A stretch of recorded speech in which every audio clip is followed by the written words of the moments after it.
जंगल में एक आम का पेड़ था। वो बहुत पुराना था, पर उसके फल कभी पकते ही ना थे। वो बहुत कच्चे रहते।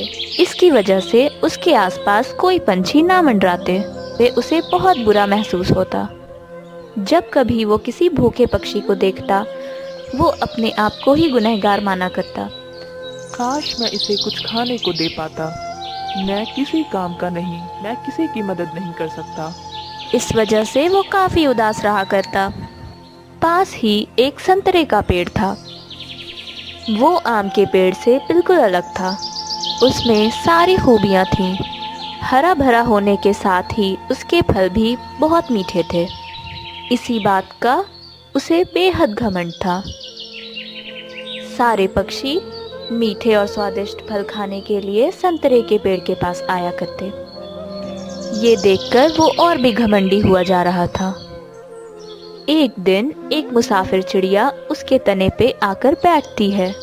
अरे ये कितने स्वादिष्ट दिख रहे हैं। इतने मीठे फल तो ढूंढने पर भी नहीं मिलते हैं। मुझे बहुत थकान महसूस हो रही है और भूख भी लगी है।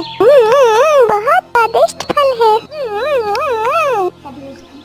तभी उसकी नजर आम के पेड़ पर पड़ती है। उस आम के पेड़ पर कितने कच्चे फल हैं। कोई पक्षी भी मुंह नहीं लगाता होगा। पर मुझे क्या, मुझे तो इतने ताजे और मीठे फल मिल गए। ओहो, मेरा मुंह तो गंदा हो गया। उसके बाद वो अपने चोंच मारकर संतरे के पेड़ पर साफ करने लगती है।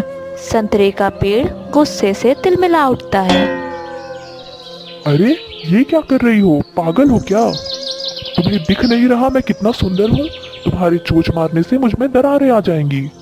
पर मैं तो इतनी छोटी हूँ और आप इतने बड़े हो। मेरे चोंच मारने से आपको क्या ही फर्क पड़ेगा? ज्यादा दादी अम्मा मत बन। जाकर आम के पेड़ पर बैठ और वहाँ चोंच मार। वो तेरी ये सब हरकतें सह लेगा, मैं नहीं सहूंगा। आम का पेड़ सारी बातें सुन रहा था। वो कहता है, ये क्या तरीका है बात करने का संतरे का पेड़? वो बेचारी तो बस अपना मुंह ही साफ कर रही थी। वाकई में वो इतनी छोटी है, तुम्हें इससे क्या नुकसान होगा?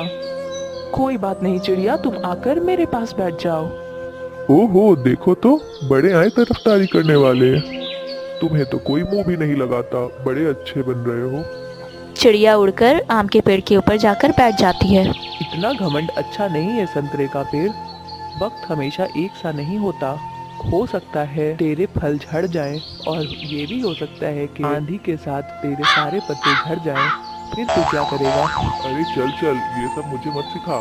मेरी सुंदरता कभी कम नहीं होगी। तू भले ही जैसा का तैसा रह जाएगा। चल हट। इसी तरह संतरे का पेड़ आम के पेड़ को ताने मारा करता।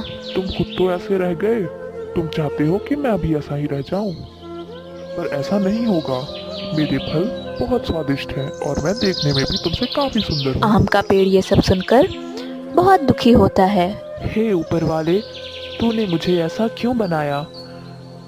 अगर मुझ पर स्वादिष्ट फल नहीं आएंगे तो मेरे आसपास कोई पंछी भी नहीं आएगा, जबकि मुझे पंछी बहुत पसंद है। और ये संतरे का पेड़, ये हमेशा मुझे ताने मारा करता है।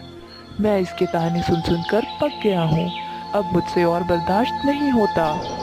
तभी बहुत जोर की हवा चलती है और संतरे का पेड़ के सारे फल गिर जाते हैं और साथ ही साथ उसकी टहनियाँ भी टूट जाती हैं और उसका तना वो एक तरफ होकर रह जाता है।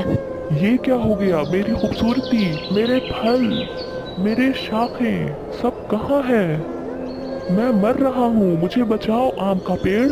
आम का पेड़ ये सब देख रहा था। वो कुछ ना कर सकता था, पर उसे बहुत बुरा महसूस हो रहा था। उसने कहा, मैंने तुम्हें पहले भी मना किया था, इतना घमंड अच्छा नहीं होता। ऊपर वाला सब देख रहा है। अगर उसने किसी को खूबसूरती दी है तो उसे उसकी कदर करनी चाहिए, ना कि घमंड करना चाहिए। मैं मानता हूँ मैं खूबसूरत नहीं हूँ, लेकिन मैं किसी को इतना परेशान नहीं कर सकता, क्योंकि इसमें उनकी कोई गलती नहीं है। वो कैसे दिखते हैं कैसे नहीं, या वो क्या कर सकते हैं, किसी की काबिलियत पे हमें कोई सवाल नहीं उठाने चाहिए। और अब मैं तुम्हारे लिए कुछ कर भी नहीं सकता। संतरे का पेड़ कहता है, मुझे माफ कर दो आम का पेड़। मुझसे बहुत बड़ी गलती हो गई। मैं इतना अहंकारी हो गया कि मुझे उसमें किसी का दुख नजर नहीं आया। वाकई में ये सारी चीजें तो कुदरत की देन है। मुझे घमंड नहीं करना चाहिए था।